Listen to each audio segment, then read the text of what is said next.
সৰকাৰি ভূমিৰ পৰা পলাইছে এতিয়া বেদখলকাৰী নিখাতৰ ভিতৰতে খালী হৈ পৰিছে কিছুমান গাঁও এয়া হৈছে চৰকাৰৰ উচ্ছেদ অভিযানৰ পিছৰ কিছুমান দৃশ্য ৰাজ্যজুৰি চৰকাৰে যি দাবী কৰিছিল বিশেষকৈ মুখ্যমন্ত্ৰীয়ে যি দাবী কৰিছিল যে অসমৰ প্ৰায় 63 লাখ হেক্টৰ বিঘা ভূমিত বনাঞ্চলৰ ভূমি চৰকাৰৰ ভূমি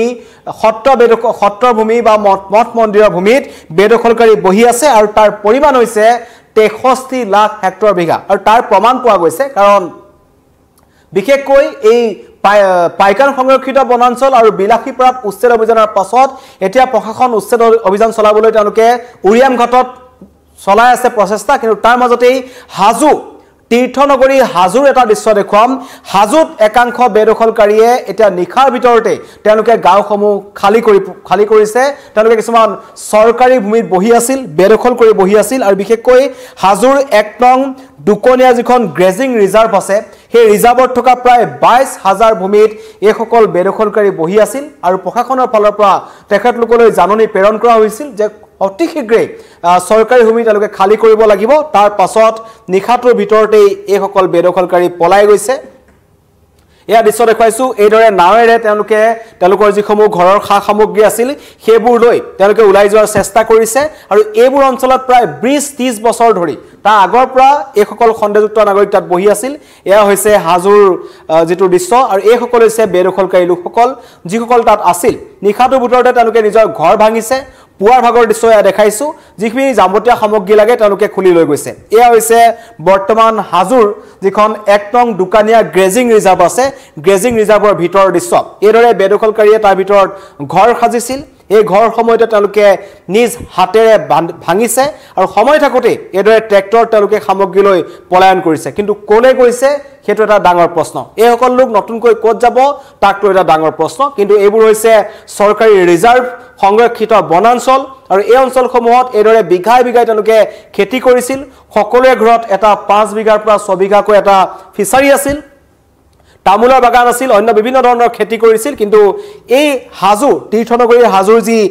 গ্ৰেজিং ৰিজাৰ্ভখন আছে তাত বিগত 25-30 বছৰ আগৰ পৰা একাংশ দালালে একাংশ মাতব্বৰে এঘৰ দুঘৰকৈ ব্যক্তি আনি এনেকুৱা একাংশ লোকক ইয়াত বহাইছিল থিতাপি দিয়াইছিল আৰু গুজে গজালি মিলি তাত প্ৰায় 200টাৰো অধিক পৰিয়াল আছে বুলি কোৱা হৈছে কাৰণ তাত 22,000 ভূমি এখনত এতিয়া সকলো বেদখলকাৰী কবললৈ গুচি গৈছিল সকলো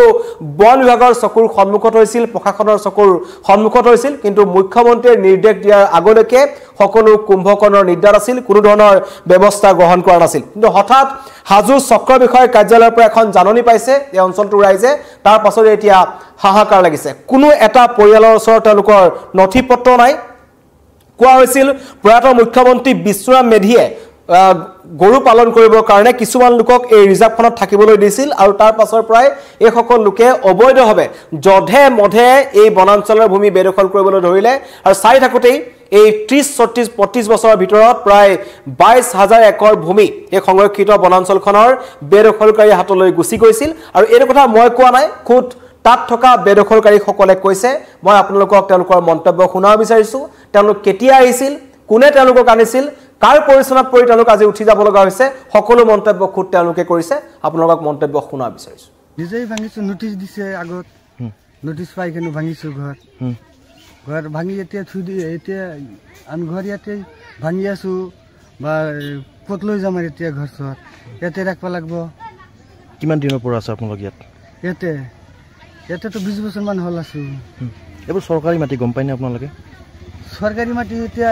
আর কি গম পাম সরকারি তামানে এইবিলাক খাস মাটি বুলি গম পাইছো আগত আর ইয়াতে আইছো 20 বছর মান হল কাৰোবাৰ পৰা কিনি লৈছিল নেকি মাটিটো আপোনালোকে মাটি আনা তামানে আগত আমি তামানে ভাঙি চাঙি লৈছিলো আৰু ইয়াতে সবাই ভাঙি চাঙি লৈছে আৰ দখল কৰি লৈছিল আৰু দখল তামানে এনেকা আপনাৰ আছিল সবাই ভাঙি চাঙি লৈছে আৰু এটা কিমান ঘৰ মানুহে ঘৰ ভাঙিছে নিজে গোটেইখিনি ভাঙিছে মোটামুটি যেকেইটা আছে মোটামুটি 150 ঘৰ মান হ'ব সকলোৱে ঘৰ ভাঙি লৈ গুচি গ'ল গুচি যাও না ইয়াতে আছে আৰু ক'ত গুচি যাব 150 ঘৰে ঘৰ ভাঙিছে এতিয়ালৈ ভাঙিছে তেওঁলোক ক'ৰ পৰা আহিছে তেওঁলোক ইয়াতে ইয়াৰ মানুহ আছে দৰঙৰ মানুহ আছে এই দক্ষিণ পাৰৰ মানুহ আছে মানে ক'ৰ পৰা আহিছে ঠিক নাই আৰু ঠিক নাই কি বুলি নটিছ দিছিল আপোনালোকক নোটিছ খালি ইয়াতে দি থৈ গৈছে আমাক তাৰমানে নোটিছ যে ইয়াতে খুঁটাত লগাইছে তাতে লগাইছে আগত লগাইছে এনেকৈ লাগি থৈ গৈছে কৈ গৈছে যে ঘৰ দুৱাৰ ভাঙিব লাগিব সেইকাৰণে নিজে ভাঙিছে আপোনালোকে এতিয়া নিজেও ভাঙিছে যদি বা কিবা আপোনাৰ জিচিবি টিচিবি লৈ আহে চৰকাৰে সেইবিলাক ভাঙি দিলে আমাৰ আৰু মানে অৱস্থাটো বেয়া হৈ যাব সেইকাৰণে নিজে নিজে অলপ ভাঙিছোঁ যে বস্তু কেইটা ভাঙি থৈ দিলে অলপ ভাল থাকিব আমি মানে চৰৰ বাসিন্দা মোৰ হেৰি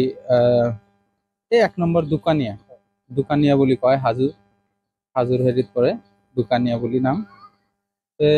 আমাৰ গাঁৱৰ তাৰমানে মানুহবিলাকে নোটিছ এখন পাইছে তাৰমানে নোটিছ দিছে যে আমাৰ ইয়াৰ পৰা 20 তাৰিখত পিছত যাব লগা হ'ব তা আমি ইথান নোটিছ এটা আহিছে ইতিমধ্যে গোৱালপাৰা ধুবুৰী সেই চাইডতো ভাঙি আছে নোটিছ দিছে বা আৰ্মি পুলিচ আহিছে সিহঁতে ভাঙি আছে হিমন্ত মামাই কৈ আছে যে নাই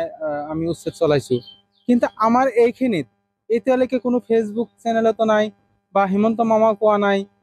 আমাৰ এইখিনিত কোনো উচ্ছেদৰ মানে আমি কোনো সোশ্যাল মিডিয়াত কোনো ধৰণৰ কিবা বাৰ্তা পোৱা নাই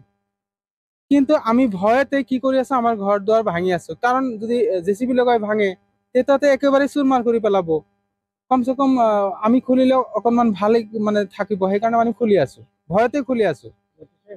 নোটিছ পাই খুলিছো কিন্তু মই এটা কথা লাগছে যে আমি যদি হিমন্ত মামাই কয় আমি গুচি যাম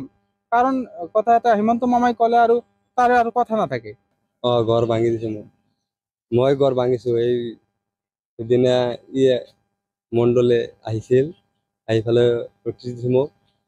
তেনে সেইকাৰণে মই ঘৰ ভাঙি দিছো এইটো কি জেগা পৰে এইটো দোকানে ক'ৰ পৰা আহিছিল আপোনালোকে মই ইয়াৰে মানুহ মই আগতে ইয়াত আছিলো এই চিবিনাৰ আছে এইগিলা ইয়াৰে কিন্তু ইয়াৰ এই শৈলমাৰী যে ভাঙি গৈছিল তাৰপিছত গৈছিলোঁ এই সিপাৰে পুৱাৰখেতিত যাই ফালে কিমান দিন থকাৰ পিছত তাতে গৰা খাই গ'ল তাৰপিছত ইয়াতে আহিলোঁ আহি ফালে কিবা বহিছোঁ বহি ফালে খেতি চেতি কৰি খাই আছোঁ তাত থকা ৰাইজৰ মন্তব্য শুনিলে তেওঁলোক শংকিত কিন্তু প্ৰশ্ন হৈছে তেওঁলোকক তালৈ কোনে আনিছিল এজনে নিজেই কৈছে যে 30 বছৰ আগতে তেওঁলোক তালৈ আহিছিল আৰু তাৰ পাছৰ পৰা সেই বনাঞ্চলৰ যিখন সংৰক্ষিত বনাঞ্চল আছে যিখন গ্ৰেজিং ৰিজাৰ্ভ আছে দুকনীয়া গ্ৰেজিং ৰিজাৰ্ভত বিগত 20 বছৰ ধৰি তেওঁলোকে বসবাস কৰি আহিছিল আৰু তাত অবৈধভাৱে তেওঁলোকে বসবাস কৰি আহিছিল কিন্তু তেওঁলোকক তালৈ আনিছিল প্ৰয়াত মুখ্যমন্ত্ৰী বিষ্ণুৰাম মেধিয়ে তেতিয়াই মাত্ৰ 4টা নে 5টা পৰিয়াল তালৈ আহিছিল আৰু তেওঁলোকক যেহেতু গো পালনৰ কাৰণে অনা হৈছিল সংৰক্ষিত বনাঞ্চলত অকমান ভূমি তেওঁলোকক দিয়া হৈছিল কিন্তু পৰৱৰ্তী সময়ত সেই 2-3টা পৰিয়ালৰ পৰা গৈ এতিয়া 200 আৰু অধিক পৰিয়ালে সেই অঞ্চলসমূহ দখল কৰিলে আৰু 30 বছৰ 40 বছৰ ধৰি সেই অঞ্চলসমূহ তেওঁলোকে দখল কৰি ৰাখিছে কিন্তু অতি ৰহস্যজনকভাৱে এই হাজো যি চক্ৰ বিষয়ৰ কাৰ্যালয় আজি এখন জাননী প্ৰেৰণ কৰিলে কিন্তু 10 বছৰ আগতে 20 বছৰ আগতে সেই চৰকাৰী কাৰ্যালয়ৰ পৰা কোনো ধৰণৰ জাননী প্ৰেৰণ কৰা হোৱা নাছিল সকলো চৰকাৰ প্ৰশাসনৰ চকুৰ সন্মুখতে হৈ আছিল বন বিভাগৰ চকুৰ সন্মুখত হৈ আছিল কাৰণ এইবোৰ হৈছে বন বিভাগৰ সংৰক্ষিত এলেকা বনাঞ্চলৰ ভূমি কিন্তু তাতো তেওঁলোকে এইদৰে মই যিসমূহ দৃশ্য দেখুৱাইছো ইয়াৰ ভিতৰত ৰাস্তা আছে পথ আছে আৰু এইবোৰ হৈছে বনাঞ্চলৰ ভূমি হাজাৰ হাজাৰ বিঘা ভূমি দখল কৰিছিল পকা ঘৰ নিৰ্মাণ কৰিছিল তাত প্ৰায় এতিয়া তথ্যমতে 200 আৰু অধিক পৰিয়াল আছে তেওঁলোক এতিয়া কলৈ যাব সেইটো এটা ডাঙৰ প্ৰশ্ন কাৰণ মুখ্যমন্ত্ৰী এটা কথা কৈছিল যে এই লোকসকলে এই যিসকল বেদখলকাৰী আছে যিসকলৰ নিজৰ মাটি নাই বুলি তেওঁলোকে ক'ব বিচাৰিছে এই সকল ব্যক্তি ক'ৰ পৰা আহিছিল আৰু নতুন ঠিকনা তেওঁলোকৰ কি হ'ব তেওঁলোক নতুন কলৈ যাব কাৰণ লখিমপুৰৰ যিটো ঘটনা কোৱা হৈছিল এদৰে তেওঁলোকৰ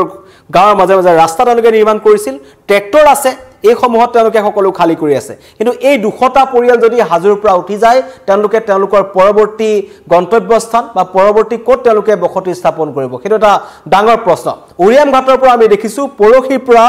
বন বিভাগৰ যেতিয়াৰ পৰা জৰুৰী চলিছে তাৰ পৰা নিখাৰ ভাগত বলেৰো পিকআপ বাহন অন্য বাহনেৰে কিন্তু হাজাৰ হাজাৰ বেদখলকাৰী পলাই গৈছে পাইকান সংৰক্ষিত বনাঞ্চলৰ পৰা হাজাৰ হাজাৰ বাংলাদেশী পলাই গ'ল